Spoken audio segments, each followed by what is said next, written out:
Afternoon YouTube, it is I, Danielle, better known as Danielle Happy Medium, and in this video up for discussion today, off the back of a question I got in from Paula, we're going to take a little bit of a look at healing, reiki, spiritualist healing, and what really goes on. Is it really the spirit world? Is it really the reiki?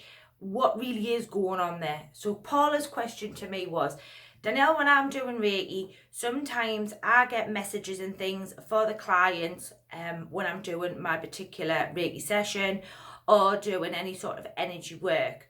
So let's break it down. So Reiki is a form of energy which is transferred from the energy worker to the client on the bed.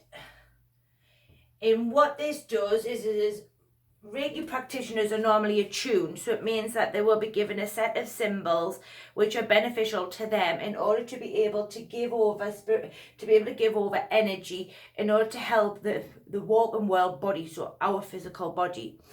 This is normally what we normally do with Reiki is as you're attuned and as you get your symbols, you then are able to tap into the universal energies, which is this energy of this world or the physical world, and able to give it to the person on the bed in order to help them move forward. Now, a lot of people do Reiki for emotional problems, things that are going on down here on the earth. Healing's always just for the physical body, because obviously the spiritual body, there's nothing wrong with it. But the human body, from time to time, through trauma, issues of letting go, relationship issues, these type of things, Reiki is really beneficial. Stress, anxiety, they're just to name a few.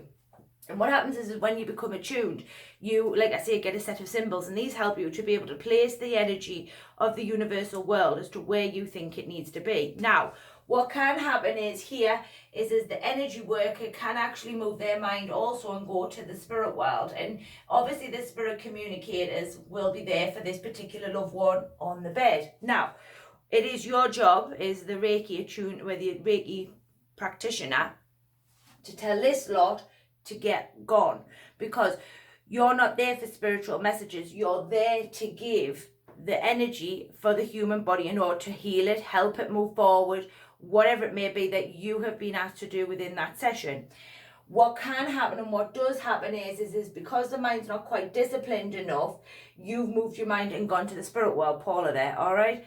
So what you need to do is when these things start to happen, you either need to, one, keep your mind here at all times with the client, or if you're going to go into spiritual healing, because spiritual healing, you need a guide, which will be one of your guides, who will then give you the energy to then transform through you to give to the client. That's the only time that your mind should be in the spiritual world, if you're doing spiritual healing, not if you're doing Reiki. Reiki and spiritual healing are two completely different things.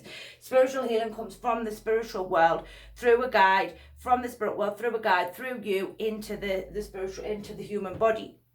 Reiki is where you are attuning to the universal energies through your symbols and able to give that energy over.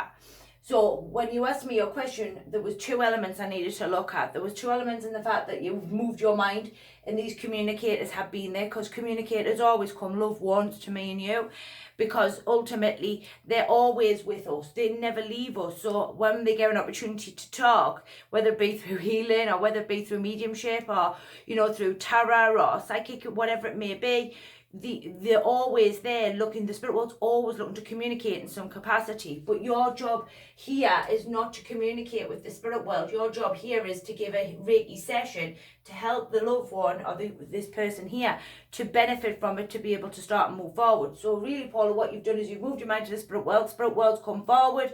Your job is to say, unfortunately, not today, communicators. That's not what this session is for. This session is for Reiki.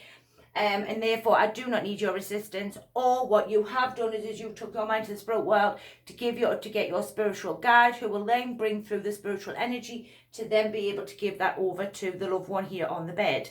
So I hope that answers your question a little bit for you there, in connections to why you maybe get communicators through, or why it is that when you've done a session of Reiki, the loved ones have come forward and wanted to communicate. That's really the only reason, because what you've done is moved your mind and you've gone to the spirit world. You need to be a little more disciplined when you're doing your Reiki practitioner treatments, because you know we're not here to give communications today. We're here to help the lovely person on the bed in whichever way we can.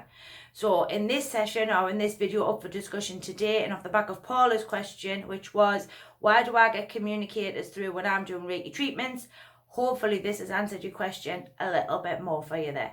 I have been Danielle, better known as Danielle, a happy medium, and I'll see you lot all very, very soon.